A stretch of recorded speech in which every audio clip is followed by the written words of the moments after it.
ហើយក្រៃនាងបានទេពេលតែចូលដល់សែនផ្ទាល់ក្នុងដួងចិត្តក្រៃអូ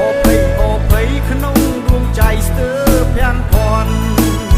ពេលបងក៏ថ្លៃម្ដាយស្រីនាំគ្នារត់ជាប់ថាឡើងដុល្លារពាន់ឯខ្ញុំចង់គ្រុនរកលគូលពីដល់លឹងកូនគេបងគាត់5000ដុល្លារ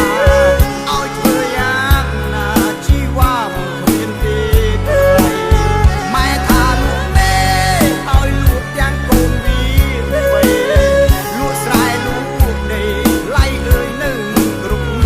ឡើយ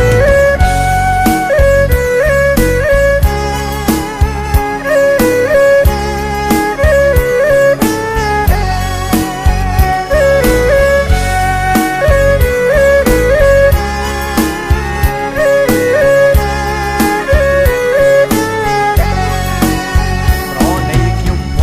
ងកុំចងរិនដឹងខ្លាំងពេកប្រយ័ត្នតែញៀនគេស្រែកថាលួងកូនស៊ីមែនទេ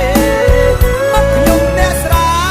មានទេលុយច្រើនយ៉ាងនេះតែចិត្តស្មោះមួយគ្មានពីរជឿចិត្តខ្ញុំទៅពេលតែចូលដល់សែនផ្ទាល់ក្នុងដួងចិត្តក្រៃអូភ័យក្នុងដួងใจស្ទើរភាំងភ័ណ្ឌពេលបងក៏ថ្លៃម្ដាយស្រីនាំគ្នារត់ជាន់ថាឡើងដុល្លារពាន់ឯខ្ញុំចង់គ្រុនរកកលដួលពីដល់លឹងកូនគេ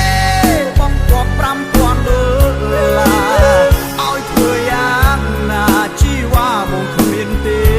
ថ្លៃម៉ែថាលក់មេឲ្យលក់ទាំងកូនវាលក់ស្រែលក់ដីឡៃអើយនៅមិនគ្រប់ឡើយ